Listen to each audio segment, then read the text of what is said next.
The atrocity of what happened in Moscow on the evening of March 22nd shocked the world.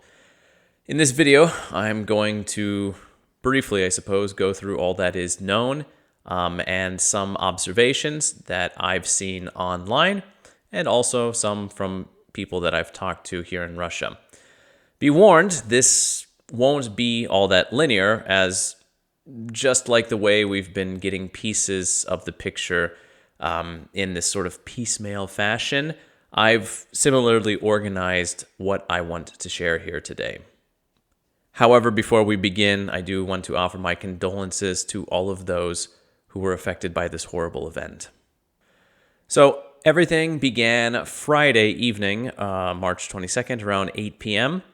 The first confused stories in the news, which appeared around 8:15, reported a shooting in Crocus City Hall, which is just this massive events center on the outskirts of Moscow, which is used for expos and I would say high-end concerts. The hall for music events had some of the best acoustics in the city, if not all of Russia.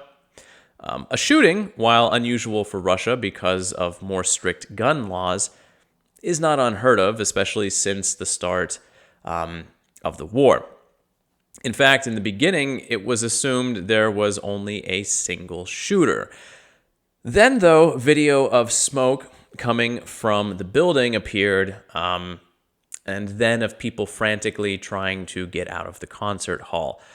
By 8:30, reports of 12 to 15 people dead were already circulating, and it had become clear that this was not just a, horribly simple shooting. More images and videos from inside the building hit Telegram, as those who were inside managed to get out, to escape, and upload what they had seen and recorded. It became clear that multiple people, at least 3 at the time of these early events, were armed with automatic weapons and camouflage, and they were responsible for what had officially become labeled a terrorist attack.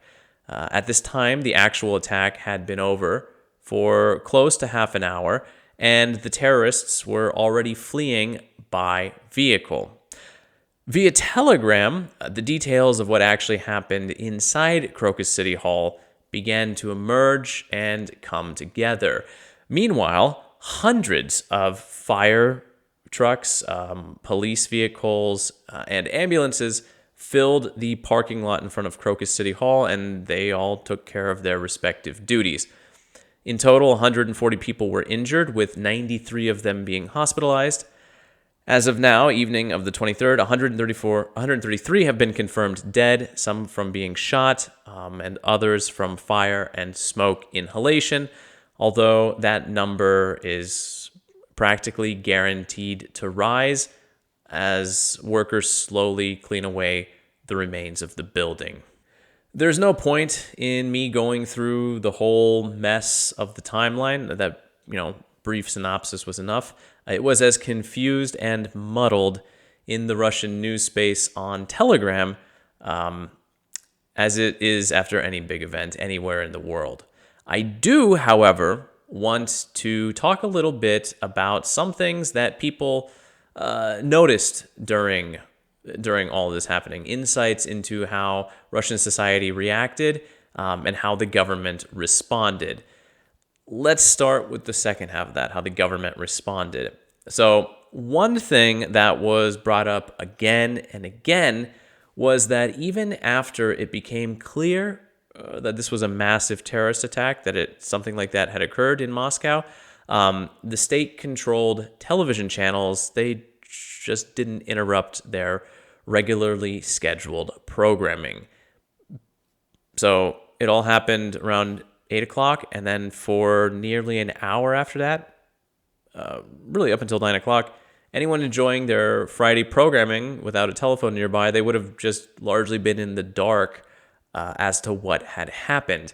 Now, at 9 o'clock, most of the channels had a news break where they went over to the main story for a minute or maybe 2, but never for the whole thing. And then after that, they returned to their scheduled programming or just discussed other news stories such as Belgorod. The only channel that was actually covering the news story for the whole period of it happening was Dozhd, which is an independent news source here in Russia that has been labeled a foreign agent by the government. Only later in the evening, around midnight, would television channels make like an announcement that they would, the television channels would be changing their scheduled programming for the coming weekend. Political scientist Mikhail Vinogradov had the following thoughts and insights into this odd situation surrounding the coverage. Quote, state television channels were not prepared at all, and coverage was quite reserved, but that has happened in the past. Clear instructions are only received after a few hours, and until that time, they either ignored the situation or repeated what was to be found in Telegram channels. End quote. I want to transition from this Friday evening to Saturday afternoon around 3:30 p.m. This was when Putin finally came out and made a speech about the situation, nearly 20 hours after everything went down. All that time, people on Telegram were wondering why he hadn't said anything. Why was he keeping so quiet? Some speculated it was because he was waiting for all the details to become known, but that wasn't the case. When he did come out and have something to say, it was words of sympathy for the victims, retribution for the attackers, and allusions to Ukraine being involved in the whole affair. Ignoring that last part for the time being, I do want to theorize about the delay in addressing the nation. This fact, in conjunction with the slow response time from the television channels, gave me deja vu for the U.S. terrorist attacks, right? The sensation of a government caught with its pants around its ankles. Bush reading a book to school children only to receive word that the second World Trade Center tower had been hit, and then going glassy-eyed. The Kremlin, despite the United States providing intel about a coming terrorist attack, was still not fully prepared for what was to happen. And I suppose it's hard to be prepared for something like this, but the time required for the response still felt slow, like someone coming out of a shock.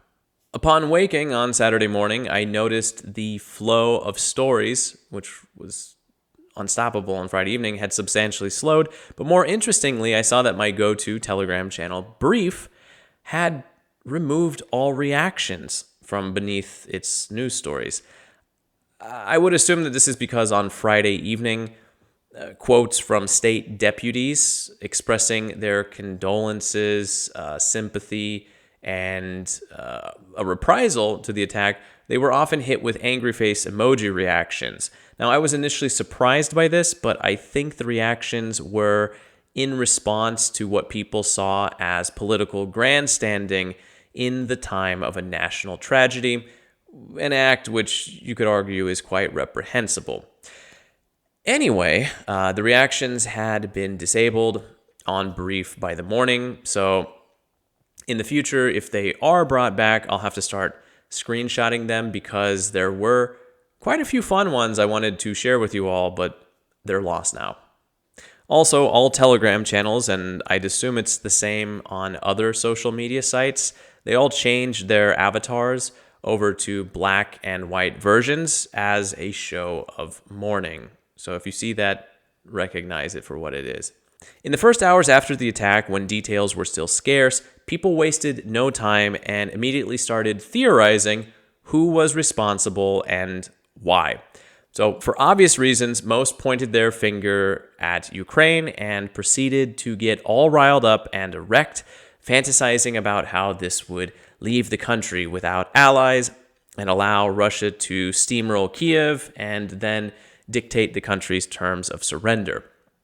Even after a branch of the Islamic State claimed responsibility for the attack, and the terrorists were identified as people from Central Asia, Tajikistan. It didn't slow the Ukraine theory down one bit. People simply amended it, saying that Ukrainian intelligence agencies had recruited the Islamic extremists and helped equip them and planned the attack. It goes without saying that anywhere the US could be worked into these theories, it was. However, reading all this, I couldn't help but feel that these people, that they had missed a conclusion of their theory that largely makes it nonsensical, namely that if Ukraine were involved and the terrorists were caught, or their involvement was found out, both of which would almost certainly happen if true, it would mean the end for them. And what would they gain from the attack? People in Moscow would be afraid. I mean, sure, but that doesn't help them in any meaningful way. So ultimately, it's a lose everything, gain next to nothing type scenario. And as war analysts have pointed out, the attack is not exactly Ukraine's modus operandi. For example, in the bombings of Daria Dugina or Vladlen Tatarsky, a small group of Ukrainian and or Russian individuals were chosen and then targeted. They targeted a specific figure connected directly to the Russian state or military. And yes, I know that Putin said that there were signs of Ukrainian involvement, but until what exactly that means is made public, the statement is too vague for me, at least, to take seriously. Also, as an American, I remember how the U.S. government used the 9/11 terrorist attacks as an excuse to do all sorts of things there that had previously not been supported for, like the Patriot Act or eventually the invasion of Iraq. And I'm not putting such tactics past the Russian government. All that said, these 4 citizens of Tajikistan who are accused of carrying out the terrorist attack, they don't really seem to fit the cold-blooded killer model that was seen in the videos of the shootings. All the information about what they did, it just doesn't quite add up. What we do know as of 11 p.m. on Saturday evening is this. All of the suspects speak Russian incredibly poorly or not at all. The terror attack was done for money, that they were contacted by someone who didn't have a name. They were contacted through a telegram, and they identified themselves as the Prophet's aide. That said, the suspects couldn't say how much money they were promised, first saying 500,000 rubles and then later saying about 1 million. The suspects didn't know the name of the Prophet, but they said they had listened to his lessons and his prophecies. One of the suspects returned from Turkey 2.5 weeks ago, and it's pretty unclear if that trip had anything at all to do with the attack. Could very well be the case. The location of the attack was provided by this Prophet's aide, as well as the automatic weapons. The suspects all lived together in a hostel on the north side of Moscow, and they were largely unacquainted, with 2 of them having only met 10 to 12 days ago. The vehicle they were using was from a relative of one of theirs, and as they fled, they got rid of their weapons. On top of this, now there's talk that 2 of the terrorists were killed inside the building, which then raises questions as to who these 4 might be, because the head of the FSB told Putin that there were only 4 attackers, which means we have 2 extra. So in short, it's a mess. All of it is a mess. Obviously, theories are going to be running rampant over the next day or 2 or week, who knows how long, but it's really important right now, obviously, to take things with a grain of salt and, try not to let your biases get the best of you, I would say. All 4 subjects were captured Saturday afternoon in the Bryansk Oblast, which is on the border with Belarus and Ukraine. Many took this as a sign that the suspects were fleeing to Ukraine, but as I said, they could have been headed to Belarus because it also borders there, or they might have just been driving in a non-straight line to their final destination. From Bryansk, they could have turned southeast and gone somewhere. Maybe they just had no idea where they were going. We don't know anything about that right now. Videos were widely shared of bloodied faces centimeters off the asphalt, explaining that they had done the attack for money. I talked about that just a second ago, how they had talked to a prophet, how they had stayed in a hostel in Moscow, all sorts of disjointed snippets of information, which feel like they might fit together, but I'm not going to attempt that. I mean, I outlined that all just a second ago or a minute ago, and if you want to try to make sense of it, good luck.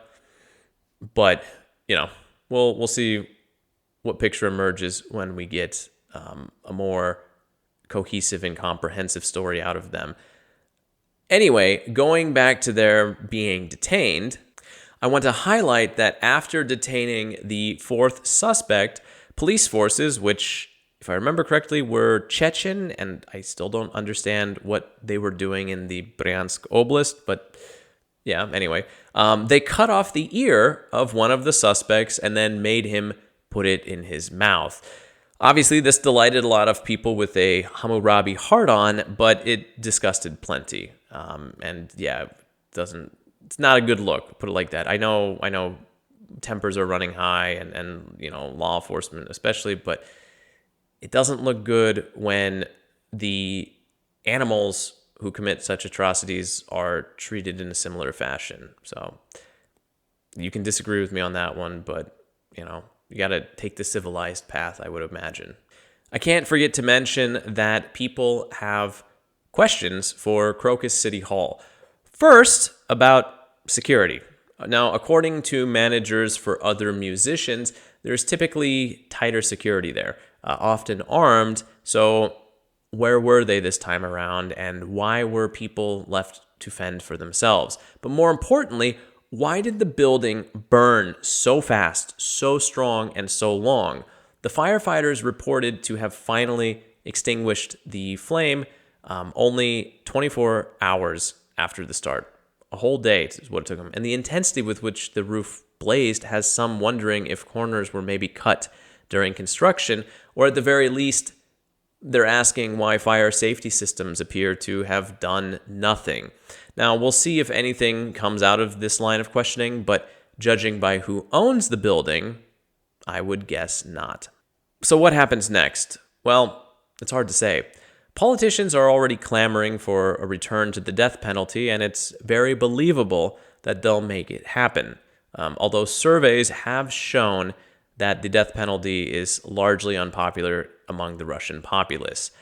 Beyond that, I don't know. Tomorrow, Sunday, March 24th, is an official day of mourning, and it will be another day when new pieces of information come trickling through the news feed and people gobble them up, trying to make sense of the senseless. I know that this has been disjointed. I warned you about that at the beginning. But that said, I do think it's important to get an idea of not just the facts, but also the discussions that are being held, maybe not in official channels, but among people online. So that's obviously where a lot of political and social discourse, especially in Russia, happens these days. So keeping an eye on what is being said and discussed and what questions are being raised in such spheres is a good idea, or is a good way to get an idea of, well, people's concerns and ideas and questions and all of that. And, outside of Russia, you're not really probably going to have a good idea of any of that. So, but yeah, this has been Russia in Context. Thanks for watching. Stay safe.